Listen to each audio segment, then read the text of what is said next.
আপোনালোকে বেছি দিন ধৈৰ্য ধৰিব নালাগে। নেক্সট আমাৰ যিটো আলোচনা হ'ব তাতে এই গোটেই কথাখিনি ওলাব যে আমি আচলতে কিমানত খেলি আমি কিন্তু এটা কথা আমি চিঞৰলি কৈছো, BPF-ক কোনো যাতে ইফাল সিফাল কৰিব নোৱাৰে। সেইকাৰণে তেওঁলোকে একচুৱেলি মেজৰিটি পোৱাকে কমচে কম 22-23টা চিট তেওঁলোকে যাতে অকলে জিকিব পাৰে, কাৰো সহায় নোহোৱাকে, যাতে পিছৰ বিধিৰ কাৰণে সুস্থিৰ হয়, কাকো যাতে কিনি মেলি দি বেলেগে কোনো কাৰণে হেৰি কৰিব নোৱাৰে। এই ধৰণৰ কিন্তু পলিচি এটা আমি GSP আছে। সেইকাৰণে আমি বেছিখিনি চিটত বিশেষকৈ আমি কোনো বাৰ্গেনিং নোহোৱাকে আমি BPF-ক জিকাৰ কাৰণে আমি যিখিনি পলিচি খিনি কৰি আছো। আৰু বাকী এটা মানে আমি যদি চৰকাৰ এটা পাৰ্ট হ'ব পাৰো, এই ধৰণৰ পাৰ্টৰ কাৰণে আমি ইলেকশ্যন খেলাৰ কাৰণে প্ৰস্তুতি চলাইছো। আৰু আমি ভাবো নেক্সট যিটো চিটিং তাত এই বিষয়খিনি আমাৰ পেনেল এটা আলোচনা হ'ব।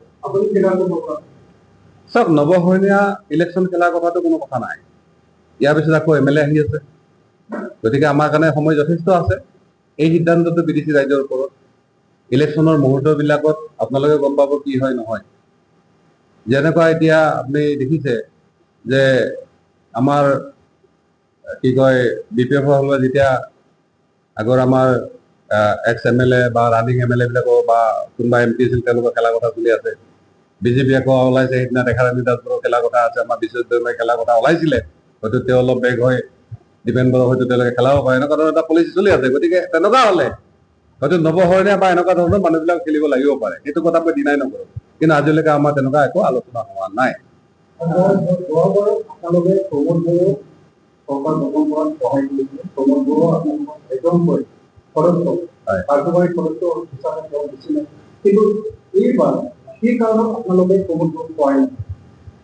প্ৰমোদ বড়ো তেখেতসকলৰ এজেণ্ডাটো বেলেগ আছিলে, তেওঁলোকৰ সম্পূৰ্ণ BTR এজেণ্ডা আছিল। কিন্তু BTCৰ পৰিৱৰ্তনৰ স্বাৰ্থত যিহেতু তেতিয়া BPF-ৰ ওপৰত যথেষ্ট ব্লেম আছিলে, কৰাপশ্যনকে আদি কৰি বহুত কিবা কিবি, আৰু আমাৰ মানুহখিনিও বহু ক্ষেত্ৰত BTCৰ পৰা বঞ্চিত হৈ আছিল, যাৰ কাৰণে আমি বিফৰ ইলেকশ্যন আমি কাৰো লগত এলাইজ কৰিব পৰা নাছিলো। ইলেকশ্যনৰ পিছত পৰিস্থিতি এনেকুৱা হ'ল, আমাৰ এজন আহিলে, তেতিয়া 21 জন লাগে এজন আমাৰ আছিলে, কাৰণ সজল সলকাৰ যদিও জইন কৰিছিলে তেওঁ 2 দিন পিছত আহি পাইছে।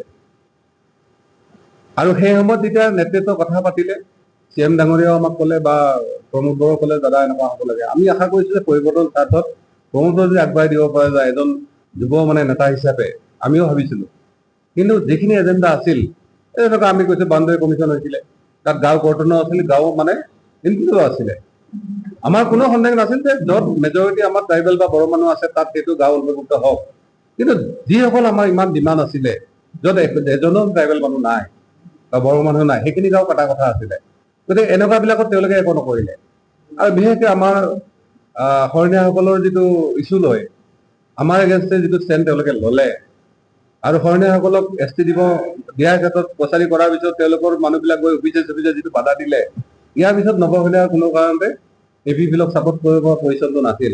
ইভেন আমাৰ এনেকুৱা আলোচনা হৈছিল যে আমি এটা কমন মিনিমাম এজেণ্ডা আণ্ডাৰত আমি চৰকাৰ কৰিব পাৰিলোহেঁতেন, তেতিয়াও ভাল আছিলে। মই নিজে প্ৰমোদ বড়ো ডাঙৰীয়াক কৈছিলো যে ভৱিষ্যতটো আপুনি ৰাজনীতি কৰক, মইতো ৰাজনীতি নকৰো, কাৰণ মোক ৰাইজে এটা অপশ্যন হিচাপে ৰাখিছিলে। কিন্তু তেওঁলোকে যেতিয়া নকৰিলে, তেওঁলোকে নিজৰ বাবে চলিলে, এতিয়া আৰু কোনো তেনেকুৱা ধৰণৰ বিকল্প হৈ থকা নাই। আৰু যিহেতু হাগ্ৰামী মল্লিক ডাঙৰীয়াৰ ওপৰত যিখিনি অভিযোগ আছিলে, আজি 5 বছৰ তেওঁলোকে পালে, এটাও তেওঁলোকে প্ৰমাণ কৰিব নোৱাৰিলে। ইয়াৰ পিছত মই ভাবো হাগ্ৰামী মল্লিক আকৌ আমি যিহেতু BTCৰ বহু মানুহে হাগ্ৰামাৰ ক্ষেত্ৰত কমফৰ্টেবল, যিহেতু প্ৰমোদ বড়ো নট ডিচেবল, কিন্তু হাগ্ৰামা বহুত ক্ষেত্ৰত ডিচেবল বা মানুহখিনি খুব সহজ সৰল ভাৱে পায়। প্ৰমোদৰ হয়তো তেওঁৰ এটা বহুত বেছি এক্সপিৰিয়েঞ্চ বা বহুত বেছি কাৰণে তেওঁ অলপ তেনেকুৱা ধৰণৰ এটা বহুতে ভাবে তেওঁ অলপ মানে অহংকাৰ আছে, কিবা আছে, তেওঁ নাথাকিব পাৰে। মানুহে তেনেকুৱা অলপ ভাবে, আৰু জানেতো আমিতো ৰাইজৰ মতেহে চলিব লাগিব, আমি নিজাকে একো চলিব নোৱাৰো। সেইকাৰণে আমি ভাবো যে এইবাৰ নিশ্চিতভাৱে হাগ্ৰামী মহিলাই আগবঢ়াই দিলে ভৱিষ্যতৰ BTCৰ কাৰণে মোৰ মংগল হ'ব। ইতিমধ্যে আপোনালোকে গমেই পাইছে যে অনানুষ্ঠানিকভাৱে হ'লেও BTC নিৰ্বাচন প্ৰায় ছেপ্টেম্বৰত অনুষ্ঠিত হ'ব, হয়তো পূজাৰ আগতে ইলেকশ্যন শেষ হ'ব। ইতিমধ্যে BTCৰ বিভিন্ন প্ৰান্তত এই ইলেকশ্যন লৈ বিভিন্ন পাৰ্টিবিলাকৰ কুচকাৱাজ আৰম্ভ হৈছে।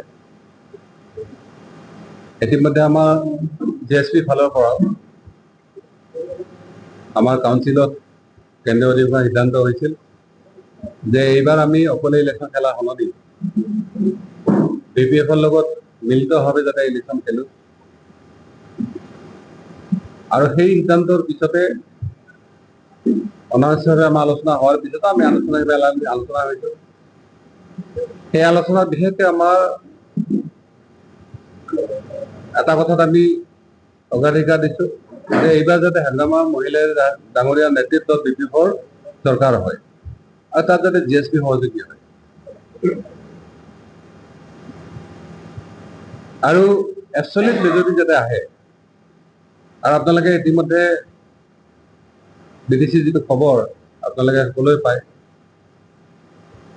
এই এলায়েন্সটো আমি ভবা ধৰণে সম্ভৱ হ'লে আমি বিশেষকৈ কোকৰাঝাৰ সমষ্টিৰ যি 12টা সমষ্টি আছে, এই আটাইকেইটা সমষ্টিতে আমি GSP আৰু BPFৰ কেণ্ডিডেটবিলাক আমি জিকাব পাৰিম। এইটো আমি দৃঢ় বিশ্বাসেৰে ক'ব পাৰোঁ। আৰু এই প্ৰসংগতে আমি দুই এটা গুৱাহাটীৰ পৰা বিশেষকৈ গুৱাহাটী বেছ যিবিলাক মিডিয়া আছে তেওঁলোকে যিটো নিউজ কৰিছে, কালিও আমি আছাম টকত দেখিছোঁ, তাত অলপ EPFLক বেছিকৈ দেখুওৱা হৈছে। হয়তো তেওঁলোকৰ নিজৰ মানে পাৰ্টিৰ চেনেল হিচাপেও ক'ব পাৰে, সেইটো বেলেগ কথা। আৰু বিশেষকৈ ওদালগুৰি আৰু বাক্সাত BPFৰ অলপ প্ৰচাৰটো কম হৈ আছে বা জ্বৰটো কম গৈছে। কিন্তু মই যিহেতু নিজে আমি বাক্সাৰ তামোলপুৰ ঘৰ ওদালগুৰি আমি ভ্ৰমণ কৰি আহিছোঁ, আমি কোকৰাঝাৰ সাংবাদিক বন্ধুসকলৰ জৰিয়তে গোটেই কোকৰাঝাৰবাসীক ক'ব বিচাৰিছোঁ যে চিৰাং আৰু কোকৰাঝাৰত হয়তো GSP আৰু BPFৰ বাহিৰে কোনো পাৰ্টি এখনো আসন পোৱাৰ সম্ভাৱনা নাই। আৰু একে পৰিস্থিতি কিন্তু তামোলপুৰ, বাক্সা আৰু ওদালগুৰিতে হ'ব গৈ আছে। আমি যিমানে গ্ৰাউণ্ডলৈকে এই এলায়েন্সটো নিব পাৰিম, সিমানে ভোটবিলাক কনচলিডেট হ'ব আৰু বেলেগৰ ভোটটো যিহেতু ডিভিজন হ'ব, ইয়াত বিশেষকৈ BPFৰ পাৰ্টিবিলাকে বেছি বেনিফিট হোৱাৰ সম্ভাৱনা আছে আৰু আমি GSP পাৰ্টিবিলাক হয়তো তাত ওলাই যাব পৰা যাব। আমাৰ প্ৰথম আলোচনাত আমি চাইছোঁ যে আমাৰ বিশেষকৈ বড়ো ভাইসকলৰ জাতীয় যিবিলাক আশা আকাংক্ষা আছে বা BTCৰ পৰা যিখিনি উন্নয়ন বিচাৰে, তাৰ লগতে আমাৰ আদা জাতি জনগোষ্ঠীৰ লোকসকলো যাতে এই BTCৰ পৰা আশা কৰিব পাৰে আৰু তেওঁলোকৰ চেণ্টিমেণ্টটো, তেওঁলোকৰ বিষয়খিনি আমি এটা উমৈহতীয়া কৰ্মসূচীৰ জৰিয়তে আনিব চাইছোঁ। এইটো ভূমি অধিকাৰেই কওক বা ভাষাৰ ক্ষেত্ৰতে কওক, পোৱা নোপোৱাৰ প্ৰশ্নতে কওক, উন্নয়নৰ প্ৰশ্নতে কওক। আৰু আমাৰ বিশ্বাস যে যদি আমি উইথ ইছ্যু আমি আহিব পাৰোঁ, তেতিয়াহ'লে কিন্তু আমাৰ বেছি মুনাফা হোৱাৰ সম্ভাৱনাটো আছে। এতিয়া আৰু এটা বিষয় ইয়াত কোকৰাঝাৰত বিশেষকৈ মিডিয়াবিলাক আমি দেখিছোঁ যে দুৰ্নীতিৰ বিষয়টো লৈ ইতিমধ্যে আপোনালোকে জানে যে শিক্ষা বিভাগত এটা নামত কথা হৈছে, মানে যিটো ঠিকাক লৈ বা হেৰিক লৈ পাইৰেচিৰ কথা প্ৰসংগও আহিছে। ইয়াৰ জৰিয়তে আমি আমাৰ BTC CM ডাঙৰীয়াক আমি অনুৰোধ জনাইছোঁ, আহ্বান জনাইছোঁ যে যিহেতু কথাখিনি ওলাইছে, এই টেণ্ডাৰ কেনচেল কৰি তেওঁলোকে সকলোবিলাক তদন্ত মই ভাবোঁ এটা ভাল বিশ্বাসী, ইতিমধ্যে বিভিন্ন বছৰ BTR কাৰ্যকৰী হোৱা নোহোৱালৈ কথাখিনি চলি আছে। আপোনালোকে হয়তো শুনিছে যে আমি যেতিয়া ওদালগুৰি পাৰ্টত গৈছিলোঁ, তাত বিশেষভাৱে আমাৰ শোণিতপুৰ ডিষ্ট্ৰিক্টবিলাকৰ পৰা যিবিলাক BTCত ইনক্লুড হৈছে, সেইখিনি কোনো ডিলিমিটেশ্যন নোহোৱাকৈ ৰৌতা বা মাজবাটত এইখিনি সোমাৰ কাৰণে এটা প্ৰচেষ্টা চলি আছে প্ৰশাসনিকভাৱে। আমিও GSP ফালৰ পৰা সেইখিনি আমি বিৰোধ কৰিছোঁ যে যিহেতু BTR ৰেকৰ্ডত তেওঁলোকে 60টা সমষ্টি কৰাৰ কথা কৈছিলে আৰু হাজাৰ হাজাৰ গাঁও অন্তৰ্ভুক্তি আৰু এক্সক্লুজনৰ কথা কৈছিলে, যিহেতু কমিশ্যনে ৰিপৰ্টে দিয়া নাই এতিয়ালৈকে। বাউণ্ডাৰী কমিশ্যন যি গঠন কৰিছিল তেওঁলোকে ৰিপৰ্টে দিয়া নাই এতিয়ালৈকে। আৰু তাতে অকল গাঁও সোমোৱা কথাটো নাছিলে, গাঁও কটাৰ কথাটো আছিলে। গতিকে শ্বৰ্টকাট কৰাৰ যিটো পলিচি, মই ভাবোঁ প্ৰশাসনে এইটো বন্ধ কৰিব লাগে।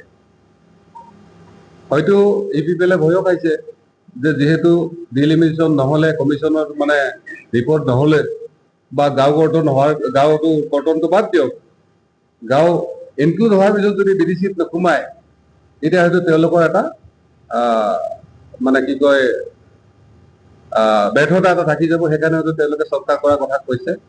মই আজি আপোনালোকৰ জৰিয়তে প্ৰশাসনক অনুৰোধ জনাইছোঁ যাতে এই ধৰণৰ হঠকাৰী সিদ্ধান্ত এটা নলয়। ইতিমধ্যে আপোনালোকে দেখিছে যে বহুত বিৰোধ হৈছে এইটো লৈ। ঠিক তেনেকৈ হয়তো নলবাৰী পাৰ্টতো তেনেকুৱা ধৰণে কিছু কাটা গৈছিলে, দৰঙৰ পাৰ্টত সেইবিলাক সোমোৱাৰ চেষ্টা কৰিব পাৰে। আৰু সঁচাকৈ আমি অলপ দুখো পাইছোঁ যে এই মানুহখিনি কিন্তু এইবাৰ পঞ্চায়ত ইলেকশ্যনত ভাগ ল'ব নোৱাৰিলে, যিখিনি BTCত এনক্লুড কৰাৰ কাৰণে তেওঁলোকে নটিফিকেশ্যন কৰিলে।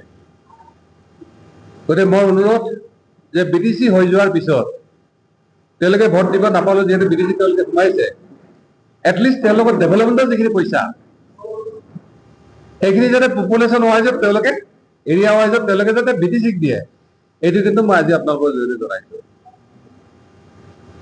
আৰু এটা কথা আমি একেলগে কৈ থওঁ যে যিহেতু ইলেকশ্যন আহিছে, পাৰ্টিবিলাকৰ বহুত তেনেকুৱা পুনৰ্গঠন হ'ব।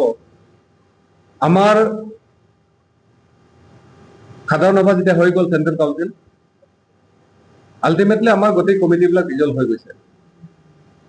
আমাৰ সভাপতি দায়িত্ব হৈছে, আমাৰ বাচ্চা ডাঙৰীয়া জেনেৰেল ছেক্ৰেটাৰী তেওঁৱে আছে, বাকী কমিটিবিলাক হেৰি হৈ আছে। কিন্তু আমি দেখিছোঁ দুই এটা মিডিয়াত যে কোনোবা ব্যক্তি বিশেষে GSPৰ বিভিন্ন পদাধিকাৰ বা পদবী লৈ কেনে ক'ৰবাত জইন কৰা বা তেনেকুৱা ধৰণৰ কথাটো ওলাইছে। গতিকে এই গোটেই বাতৰিখিনি আমি নস্যাৎ কৰিছোঁ। আৰু সময় আহক, কিছু মানুহ যিসকলে আজি বিভিন্ন কাৰণত তেওঁলোকে যথেষ্ট হাৰাশাস্তি হৈছে, চৰকাৰৰ কিছু পলিচিৰ কাৰণে তেওঁলোকৰ হাতত কোনো টকা পইচা নাই, ঘৰ সংসাৰ চলাৰ অসুবিধা হৈছে, এনেকুৱা বহু মানুহ কিন্তু পেকেজৰ আশাত গৈছে। দৰ দাম হৈছে কোনোবা ব্যক্তি 10 লাখ, কোনোবা 5 লাখ, কোনোবা 50,000, এনেকুৱা ধৰণৰ। এই তথ্য প্ৰমাণ কিন্তু আমাৰ হাতত আছে। আমি ভাবো ইলেকশ্যন অহাৰ লগে লগে সেই তথ্য প্ৰমাণ আপোনালোকক দিম। আৰু আমি বেয়াও পোৱা নাই যে আমাৰ কোনোবা ল'ৰা এটা দুই এষাৰ আমাক গালি পাৰি যদি কোনোবা পাৰ্টিত গৈ কেনে 50,000, 1 লাখ টকা পাইছে, আমি তাত বেয়াও নাপাওঁ। আজি বোলে আমাৰ বহু মানুহকো কৈছো যে এইখিনিয়ে সময় আপোনালোকে যে আপোনালোকে 2-1 পইচা লৈ লওক, আৰু ইলেকশ্যন যেতিয়া আহিব, সময় যেতিয়া আহিব, আকৌ আপোনালোকে ঘূৰি আহি নিজৰ জনতাকে ইলেকশ্যনত আপোনালোকে সহায় কৰিব। তন্মূলকে এইখিনিয়ে মই বিশেষকৈ সাংবাদিক বন্ধুসকলক